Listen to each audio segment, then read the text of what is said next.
बोलिए मेरे बांके बिहारी लाल की जय।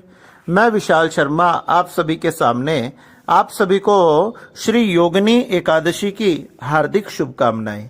एक समय श्री युधिष्ठिर जी महाराज भगवान श्री कृष्ण की शरण में जाकर कहने लगे कि हे जनार्दन, हे भगवान कृष्ण, आप कृपया कर कर मुझे आषाढ़ मास के कृष्ण पक्ष की एकादशी का वर्णन कीजिए। उसकी क्या कथा है, उसका क्या फल है, किस प्रकार से उसे धारण किया जाता है। भगवान श्री कृष्ण कहने लगे कि हे राजन, मैं तुम्हें बड़ा ही उत्तम व्रत कहता हूँ। आषाढ़ मास के कृष्ण पक्ष में जो एकादशी आती है उस एकादशी का नाम योगिनी एकादशी है।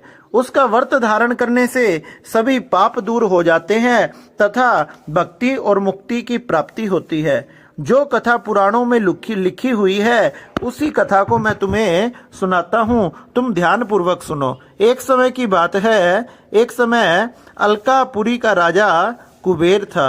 वह प्रतिदिन भगवान शिव का पूजन किया करता था और उसके माली का नाम हेममाली था।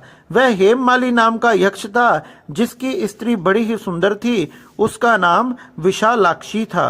वह अपनी पत्नी से बड़ा प्रेम किया करता था। एक समय की बात है, एक समय वह अपने पत्नी के प्रेम के वशीभूत होकर, काम के वशीभूत होकर राजा के लिए जो भगवान शिव की वो पूजन किया करता था उसके लिए फूल ना ले जाकर अपनी स्त्री के याद में अपने घर चला गया तथा उसके साथ अनेक प्रकार की प्रेम क्रीड़ाएं करने लगा तथा जो भगवान शिव का स्थान था वहां फूल नहीं रखकर आया। मध्याह्न के समय जब कुबेर शिवालय में शिव जी का पूजन करने के लिए आया तब उसने क्या देखा, वहां किसी भी प्रकार से कोई फूल नहीं रखे हुए थे। हेममाली अपने घर में अपनी स्त्री के साथ रमण कर रहा था।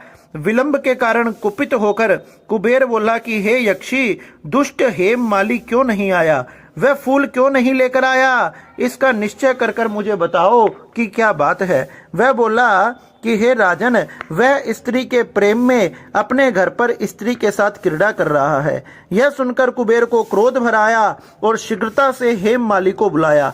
देर हो जाने के कारण वह हेममाली भी भय से व्याकुल होकर वहां आया और कुबेर को नमस्कार कर कर सामने खड़ा हो गया।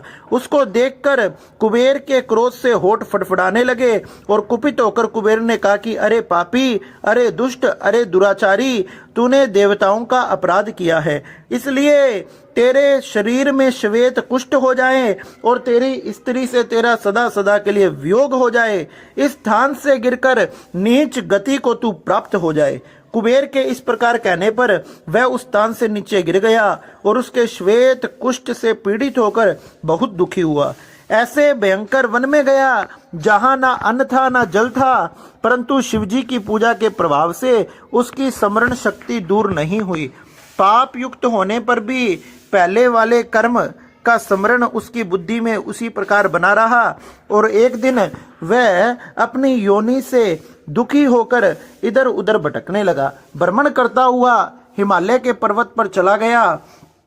वहां पर तपस्वी मार्कंडेय मुनीश्वर का दर्शन किया। उनके चरणों में प्रणाम कर कर परोपकारी मार्कंडेय मुनीश्वर ने उसको कुष्ठी देखकर उसे बुलाकर कहा कि तुम्हारे शरीर में यह कुष्ठ रोग कैसे हो गया, इसका क्या कारण है। मार्कंडेय जी के कहने पर हेममाली बोला, मैं कुबेर का सेवक हूँ, हेममाली मेरा नाम है। हे मुनि, मैं नित्य मानसरोवर से फूल लाकर शिवजी की पूजा के लिए कुबेर को दिया करता था। एक दिन मुझको देर हो गई क्योंकि कामदेव के वशीभूत होकर मैं स्त्री के साथ विषय भोग में लग गया। हे मुने, तब कुबेर ने कुपित होकर मुझे श्राप दे दिया कि मेरे शरीर में कुष्ठ हो जाए, स्त्री से वियोग हो जाए। इसलिए हे मुनि श्रेष्ठ, मुझ पापी को सुंदर उपदेश दीजिए। मार्कंडेय जी बोले, तूने पाप किया परंतु फिर भी तूने सब कुछ सच सच बताया, बिल्कुल झूठ नहीं बोला, इसलिए मैं तुम्हें शुभ फल देने वाले व्रत का उपदेश करूंगा। तू आषाढ़ मास के कृष्ण पक्ष की योगिनी एकादशी के व्रत को धारण कर। उसको धारण करने से, इस व्रत के प्रभाव से निश्चय ही तेरे कुष्ठ दूर हो जाएंगे। और मुनि के इस वाक्य को सुनकर उसने पृथ्वी पर प्रणाम किया और उसने ये उत्तम व्रत को धारण करने का संकल्प किया। जब आषाढ़ मास आया, कृष्ण पक्ष के अंदर इस योगिनी एकादशी के व्रत को धारण करने के प्रभाव से उसका सारा कुष्ठ सही हो गया।